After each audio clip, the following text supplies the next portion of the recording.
Ny mitoetra eo amin'ny fierena zay an'ny avo indrindra dia monina eo ambanin'ny aloko ny tsotoa.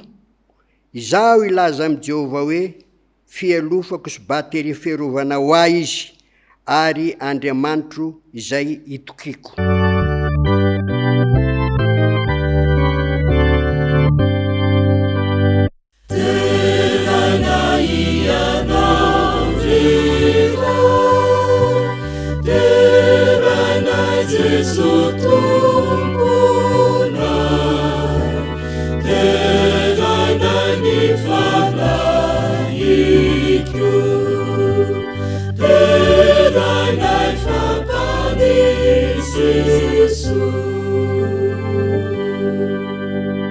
Iaraka ivavaka isika. Jehova Tompo Andriamanitra io, saotra noho ny fitantananao anay tsirairay avy, saotra noho ny famindram-po izay omenao ihany koa. Mangataka izay Andriamanitro aoka ombanay ny fanahinao masina ary teny aminay ne ianao dia amboary zay mba hitohirana zany afatra avy aminao zany. Ny anaran'i Jesosy, amen.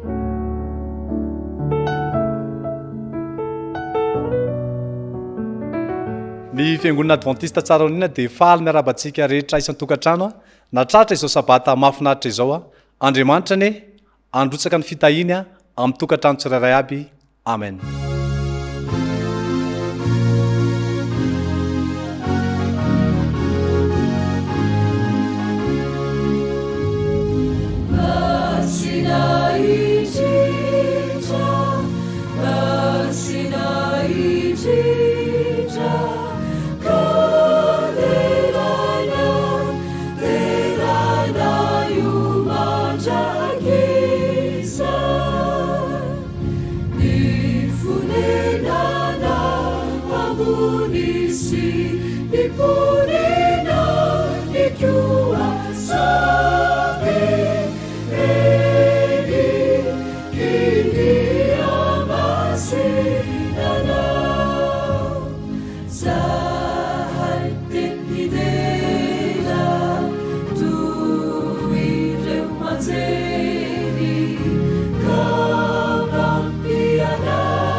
zao tsika dia amaky ny tenin'Andriamanitra zay hita ao amin'ny Exodosy 20:15-17. Exodosy 20:15-17 amin'ny anaran'i Jesosy. Mahatserova ny andro sabata anamasina azy, enemana ny esanao sy anaovanao ny raharanao rehetra, fa sabata ny Jehovah-Andriamanitra ao ny andro fafito, koa aza manao raharaha akory ianao amin'izany, na ny zanakao lahy, na ny zanakao vavy, na ny ankizy vavinao, na ny ankizy lahinao, na ny biby fiompinao, na ny vahiny izay miditra eo ambavadinao. Teo vakitsika koa ny andalatsoratra masina faharoa zany. Zay hitatsika indraiky kosa ty ao amin'ny Ezekela 4:30 ka hita eo amin'ny andininy 4:20 sy 7:20. Ezekela 4:30 andininy 4:20 sy 7:20. Vakina amin'ny anaran'i Jesosy. Ary omeko fo vaovao ianareo, ary fanahy vaovao no ataoko ao anatinareo, ary esoriko amin'ny nofonareo ny fo vato, ka omeko fo nofo ianareo. Ary fanahiko no ataoko ao anatinareo, ka ahatonga anareo andeha araky ny lalako sy hitandrina fitsipiko ka anaraka azy. Amen.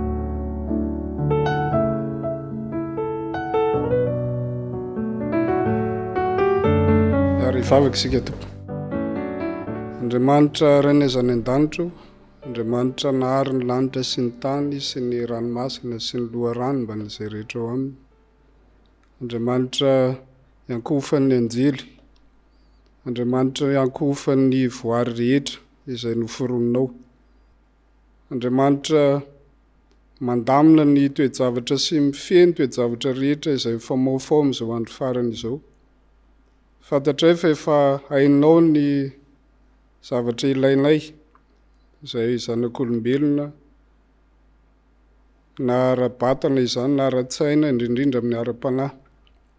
Ankehitriny Jesosy eo dia saotra no atolotra ianao, dera, laza ary voninahitra mandrakizay ny ho anao ary ho anao irery ihany. Dia misaotra ihany koa ny amin'ny fampanantenanao anay sahady ny lanitra vaovao sy tany vaovao izay iarahanay miaina aminao rehefa tonga eny amin'ny raolanitra ianao. Dia tononona sy angatahana noho ny amin'ny anaranao Jesosy Kristy tomponay izany vavaka izany. Saotra Jesosy eo. Amen.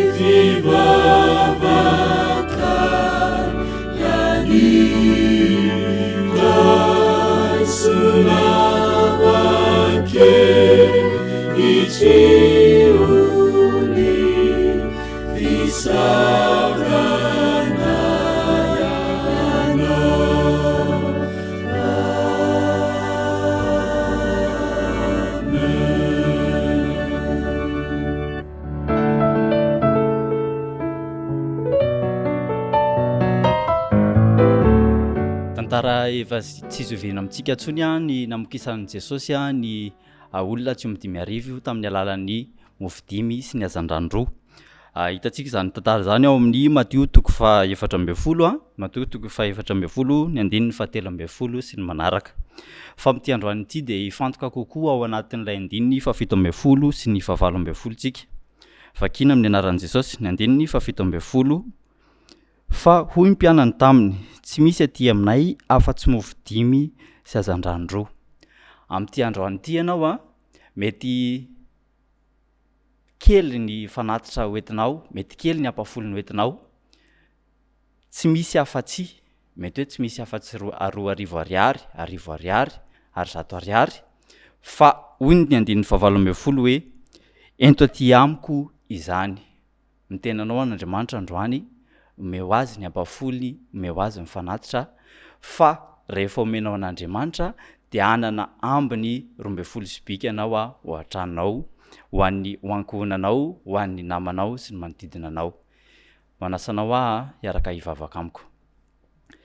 Andriamanitra Renjin-danitro, misaotra satria mbola omenao tombontsoa izahay afaka manolotra ny anjaranao amin'ity androany ity. Mangataka mba nokafanao ny lanitra izay efa nampanantenainao fa ho sokafanao amin'ny tokantrano tsirairay avy. Ary mino izahay fa androtsaka ny fitahiana rehetra ho an'ny ankohonana sy ny olona tsirairay avy izay nandrotsaka sy namerina ny ampafolony sy fanatitra ianao. Anaran'i Jesosy, amen.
faly miarahaba ny ankizy rehetra nahatratra indray ity sabata mahafinaritra ity. Izao tsika rakizy dia tonga eo amin'ny tantaran'ny ankizy izay mitondra ny lohateny hoe ilay andro manokana. Antoine dia iray mpianakaviana iray izay monina any amin'ny nosy kely iray. Izy dia lehilahy tia milomano tia rano ihany koa ary ny asany dia mpanjono. Manana lakana maromaro sy sambo kely iray izy. Rehefa alatsinainy izy ireo dia mivoaka any an-dranomasina any ka tsy miverina raha tsy rehefa zoma. Ny sabata dia natokany ho andro fitsaharana ary nanomezany fotoana ireo mpanjono miaraka aminy mba ahafahan'izy ireo makaina. Indray sabata izay nefa dia gaga izy fa tonga ireto mpanjono. Aka ny sambo kely entina hiasa hony. Verevitra Antoine noho izany izy ireo niezaka nandresy lahatra i Antoine ny salasala ihany. Nandeha daholo ny tenin'izy ireo tsara be ngeny andro androany. Avelao izahay no andeha. Ianao ny afaka mijanona. Noho ny ela rakizy dia nanaiky ihany Antoine fa narahany vavaka hoe Andriamanitra mesay ianao amin'ireto olona ireto.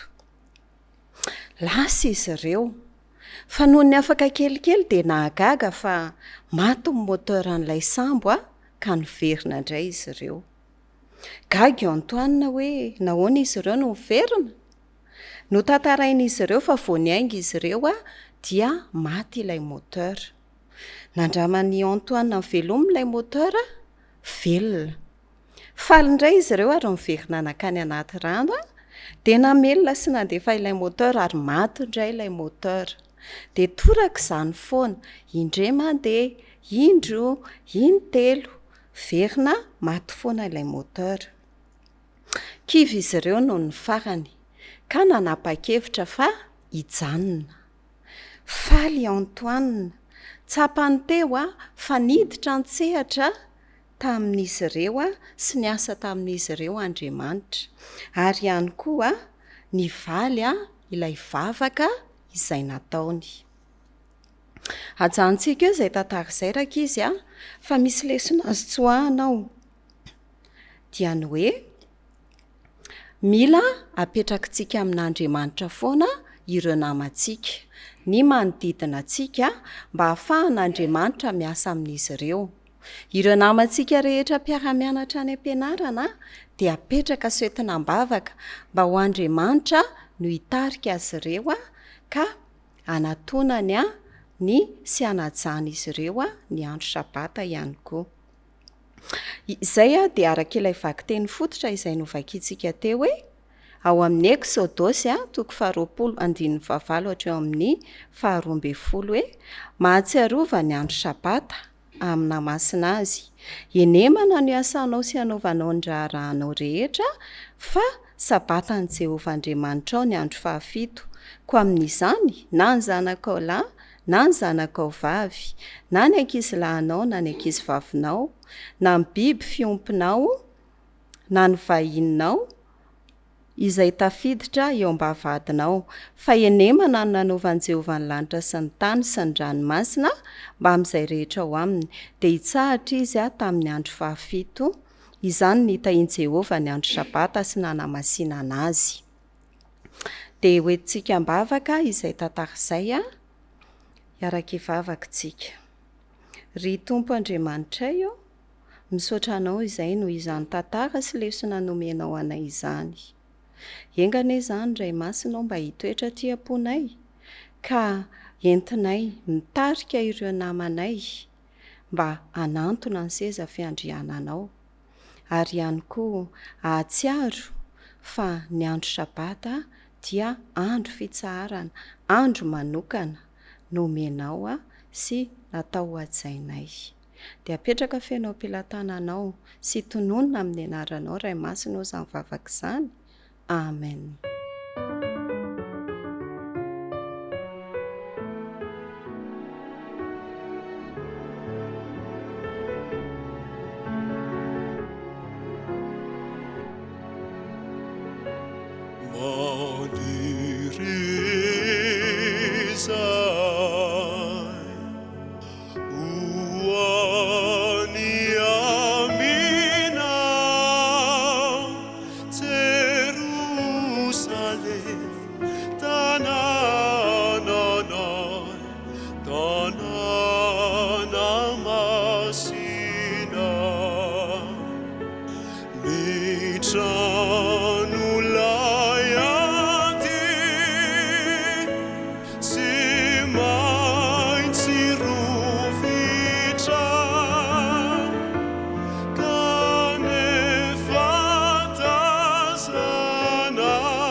ry havana malala sotra n'Andriamanitra isika noho ny fanomezan'ny fotoana, fanomezan'ny fahafahana ho antsika tsirairay avy any koa afaka miona indray amin'ny alalan'ity fampitana hafatra manokana ity. Merabanao ary manonona sady ny fiadanan'ny tompo ho anao sy ny ankonanao. Misy toe-javatra zay mampiritreritra hoentina amintsika. Rehefa nisy olona vitsivitsy zay nanontaniana de zao: inona no hitanao ary inona ny zava-dehibe aminao tamin'ity tontolo andro ity?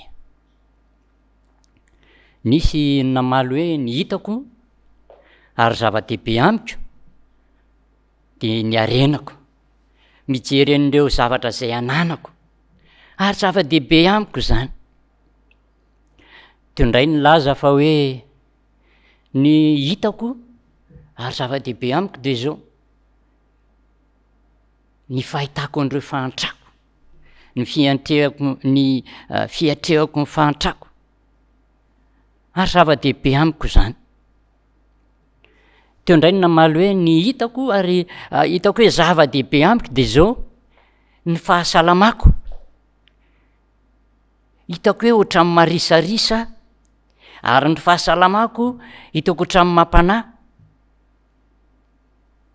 Teo indray nilaza hoe ny zavatra hitako ary ny zava-dehibe amiko indray de zao: reo tambajotra sosialy sy ny zavatra lazainy isan-karazany, ny fahitalavitra, ny gazety. Ary tao anatin'izany aza de nahita hoe misy firehetana matsiravina any amin'ny faritra Amerika iny, ao Chicago, ao Los Angeles. Ary hitako zany ary zava-dehibe amiko ny mahafantatra an'izany. Ry havana malala, raha mba apetraka aminao ny fanontaniana: inona androany ny zava-dehibe hitanao? Manasa anao aloha hiaraka hivavaka mialohan'ny hamalinao an'izay fanontaniana izay. Jehovah Tompo Andriamanitra eo, misaotra anao zay fa tianay loatra ianao, tianao zay hizotra amin'ny lalan'ny famonjena ary menao zao fotoana azaonay mandray ny hafatra sarobidy avy aminao zao. Koa mitenena Jehovah o, fa miaino ny mpanomponao. Ny anaran'i Jesosy, amen. Araka ny resantsika tery aloha de hoe mba inona ny valy teny avalinao raha antanina ianao hoe inona ny zavatra hitanao ary inona ny zava-dehibe aminao androany. Tsy antany anao aho, fa zao andeha hojerentsika ny tenin'Andriamanitra. Mba inona no ambaran'Andriamanitra mikasika an'izay resaka nresantsika zay. Zao ny voalazany ao am-pitoroteny 7:1-11. Mpitoroteny 7:1-11. Zao ny voalaza: ny zavatra rehetra samy nataony ho mendrika amin'ny fotoany avy, ary mandrakizay de efa nataony tao am-pony, kanefa tsy hitan'ny olona ny asan'Andriamanitra hatramin'ny voalohany ka hatramin'ny farany. Ry havana malala, isika rehetra, izaho ianao, de efa nametrahan'Andriamanitra ny fiainana mandrakizay avokoa am-potsika ao. Tsy manavaka na iza Andriamanitra. Voalaza eto fa ny zavatra rehetra de samy nataony ho mendrika amin'ny fotoany avy, ary mandrakizay de efa nataony tao am-pony. Raha jerentsika ny eo amin'ny 1:12 am'ty mpitoroteny 3 ity, ny 10 indrindraindrindra, de milaza fa izany teny zany de ho an'ny olona rehetra, tsy akanavaka. De nametrahan'Andriamanitra avokoa ny fiainana mandrakizay. Fa inona ny olana? Ny olana de voalaza eo ambany eo: kanefa tsy hitan'ny olona ny asan'Andriamanitra hatramin'ny voalohany ka hatramin'ny farany. Ry havana malala, reo olona zay nanontaniana tamin'ny voalohany hoe inona no hitanao, inona ny zava-dehibe aminao, de nazava loatra fa ny zavatra hita masony sy nreny sofy no ny lazay ary tsy mahagaga Andriamanitra raha ny laza fa tsy hitan'ny olona ny asa nataony hatramin'ny voaloha ka hatramin'ny farany kanefa nametrahan'Andriamanitra fiainana mandrakizay amin'ny olombelona tsiraray avy. Ka raha ny marina zany de zao, ny olombelona rehefa noharian'Andriamanitra dia ao am-pony ary manana faniriana avokoa ny aina ny fiainana mandrakizay. Ninonninona fireakeviny de etaetan'ny olona izany hoe manana fiainana mandrakizay. Samy tsy teo faty avokoa ny olona. Inona nefa ny zavatra mitranga ravana malala? Maninona ny tsy hitan'ny olona ny asan'Andriamanitra hatramin'ny voalohany ka hatramin'ny farany? Zao ny tenen'ny tenin'Andriamanitra amin'ny Korintiana 2 ka ny 4 sy ny 7. Zao no voalaza. Korintiana 2:4 ny 7 sy ny 4 azafady. Zao ny voalaza. Fa raha miafina ny filazantsaranay de miafina amin'izay overy zany. Miafina amin'izay overy zany.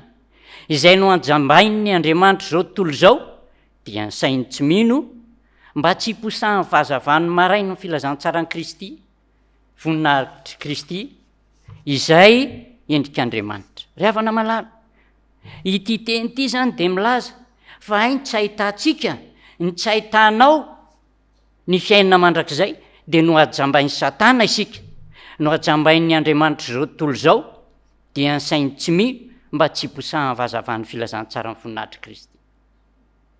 Tsy mahagago zany rehefa antanina isika ary rehefa mieritreritra isika de tsy hitatsika intsony izay mandrakizay izay ataon'Andriamanitra ao am-pontsika izay satria no ajambain'ny Andriamanitra zao tontolo zao ny saitsika. Inona moa zany Andriamanitra zao tontolo zao zany?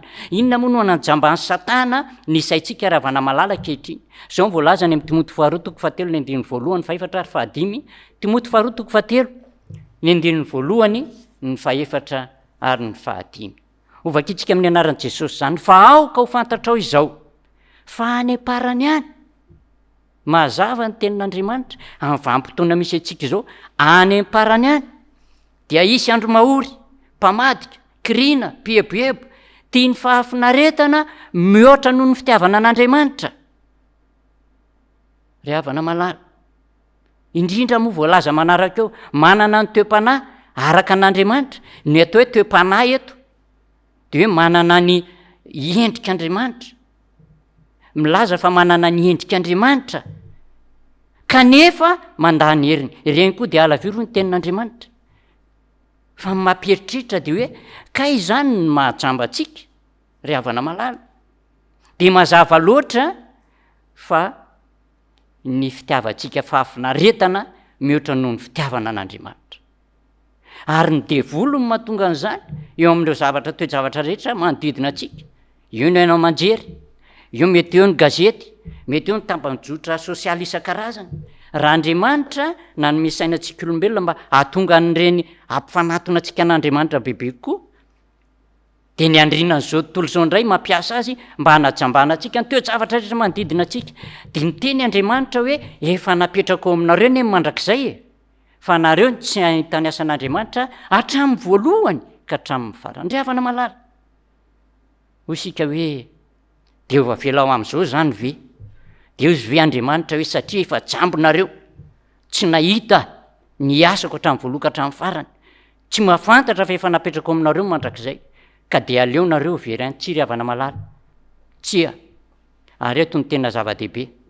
Andeha ovakitsika ny zavatra ataon'Andriamanitra amin'ny Ezekela 9:7 ny 9:20 sy ny 7:20. Ezekela 9:7 ny 9:20 sy ny 7:20. Efa vakinina matsika teo aloha zay fa tsara raha mba miaraka mamaky zany isika. Ovakitsika zany ravana malala. Hoy Andriamanitra, ary ny fanahiko no ataoko anatinareo ka hatonga anareo andeha araky ny lalako sy hitandrana ny fitsipiko ka hanaraka azy.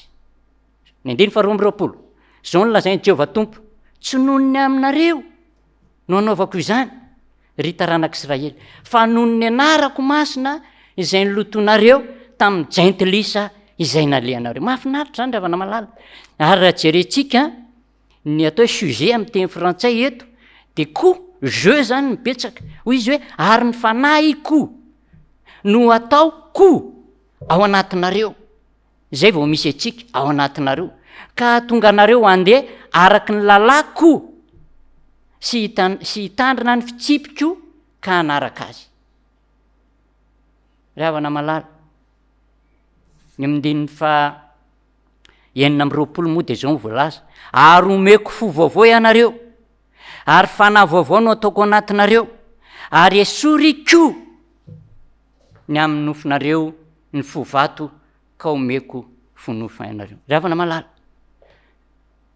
amin'io tantara io moa reto zanak'israely reto de nivadika tamin'andriamanitra ary ny andrina zao tontolo zao tamin'izany fotoana zany de natonga azy ireo hanohatra an'andriamanitra nivadika amin'ny fanekena ary nandoto ny anaran'andriamanitra mihitsy ara tamin'ireo manodidina azy raha ohatra tokony amin'ny voninahitra an'andriamanitra izy kanefa de namindra fo andriamanitra ary ozy andriamanitra hoe aloha izaho mihitsy no ametraka fo vaovao anatinareo ka hosoloko fo nofo ny fovatonareo ary ao ka ny fanahako masina tsy fantatra hoe mety nisy tsy nanaiky ve tsy nampaninana an'andriamanitra zany fa izy hoe aloha ny fanahako mihitsy no ataoko ao anatinareo ravana malala zava-dehibe zany tsisy nataon'ny zanak'israely ary lazain'andriamanitra azy manaraka eo ny andininy faharoa amby roapolo hoe tsy nohony aminareo zao ny lazain'i Jehovah tompo Ezekiel toko 2:telopolo ny andiny faharoa amby roapolo tsy nohony aminareo no anaovako zany ry taranak'israely fa nohony anarako masina zay nylotonareo tany amin'ny jentilisa zay naleanareo ravana malala fitiavan'andriamanitra zany tsy nohony amintsika no hanomezan'andriamanitra fo vaovao atsika sy ny fanahy masina ao amintsika tsy nohony amintsika fa voalazany tsara nohony amin'ny anaran'ny masina mba hafamonjenatsika de ho isika hoe inona ary no ataoko o amin'ny tenin'andriamanitra moa de misy milaza rehefa resy lahatra ny olona anankiray de nany hoe marina tokoa zany ka inona ary no ataoko mba hovonjena de zao voalaza amin'ny Jakoba toko 4 ny andininy fafito Jakoba toko 4 ny andininy fafito ary manasa atsika hiaraka maky izany tenin'andriamanitra izany Jakoba toko 4 ka ny andininy fafito nefa manana fahasoavana lehibe kokoa izy Jesosy Kristy ndresahany eto nefa manana fahasoavana bebe kokoa izy ka hoy izy Andriamanitra manohatra ampiavinavina fa manome fahasoavana ho an'ny manetry tena ka dia maneke Andriamanitra ianareo ary manoera ny devoly de andositra anareo izy rehefa namalala zavatra roa tsotra ny anjarantsika Andriamanitra manome fo vaovao Andriamanitra manome fanahy vaovao atsika ny anjarantsika zany de zao izy hoe maneke an'Andriamanitra ianareo ary manoera ny devoly de andositra anareo izy ny ataoko zany zao de ny manaiky an'Andriamanitra inona moa zany hoe manaiky an'Andriamanitra ry havana malala manaiky an'Andriamanitra de tsotra fotsiny ao amin'ny tantara ao amin'ny Mateo toko 9 de misy tantarana kapiteny anankiray rehefa narary ny zanany lahy dia nanatona an' Jesosy izy Jesosy io misy ankizy lahy marary fahafantarana moa voalaza ao de misy ankizy lahy marary mety ho mpanompon'ity kapiteny ty angamba fa mba asitrano zay zanako zay andao ianao any mba asitrano de hoy Jesosy hoe aleo fa hoany mihitsy ary azo ao ary rehefa nanaiky Jesosy de nisalasala ndray ty kapiteny hoe tsia aza makany any ary ianao fa tsy miendrika nidiranao akory ny tranoko fa zao hoe mitenena fotsiny ianao de ho sitrana ilay marary de hoy Jesosy tsy mbola nahita finoana ohatran'ity lehilahy ty na de eo amin'ny zanak'Israely aza de zao voalaza ny Mateo toko 9 ny andiny 17 araky ny ninonao de tongava aminao mazava ny tenin'i Jesosy tongava aminao arak'izay ninonao ry havana malala ny hoe maneke zany de mino rehefa mino zany ianao fa nsoloan'Andriamanitra ny fonao nofo fo vato rehefa mino ianao fa apetrak'Andriamanitra ao aminao ny fanahan'Andriamanitra zay de tatonga aminao zany fa rozy ianao hoe za mipastera tsy marina za tsy mino an'izany de tsy tonga aminao zany manekehan'andriamanitra ary mifarany teo moa de hoe manoherany tevoly de andositra anareo jesosy rehefa mivavaka de zao nyvoalaza amin'ny jaona toko fafito ambe folo a ny andininy fadimy ambe folo sy ny faina ambe folo jaona toko fafito ambe folo a ka ny andininy fadimy ambe folo sy ny faina ambe folo a dia misy vavaka zay nataony jesosy nareo tsy naman'izao tontolo zao fa nareo dia tsy manao zao fanao zao tontolo zao ary tsy miala am'izao tontolo zao nefany a vavaka zay nataony jesosy ho amin'ny mpianatra izany ry havana malala manomery atsika jesosy de nangataka ao atsika mba azahotsika manohitra ny zavatra alefa n'izao tontolo zao eto amin'ity fiainana ity ka mety animba atsika ny zavatra zay ataon'izao tontolo zao ka mahatonga atsika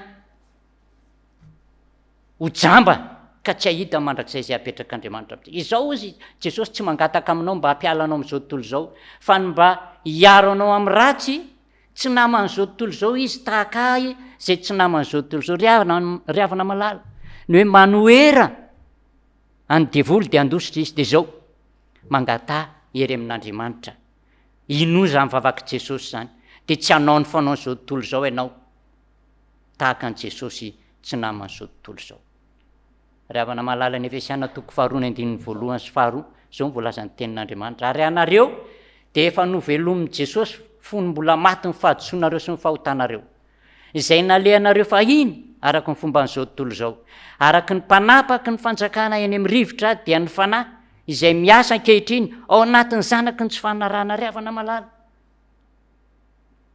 ankehitriny dia miasa zany fanahy zany fanahy ratsy izany ny apokalipsy toko faharoambe folo ny andininy faharoambe folo de milaza satria fantatry ny devoly fa kely sisany androny ary miasa ny fahatezerana lehibe izy de ajambainy isika rehetra de tsy mahita ny asan'andriamanitra hatrany voaloka hatrany farany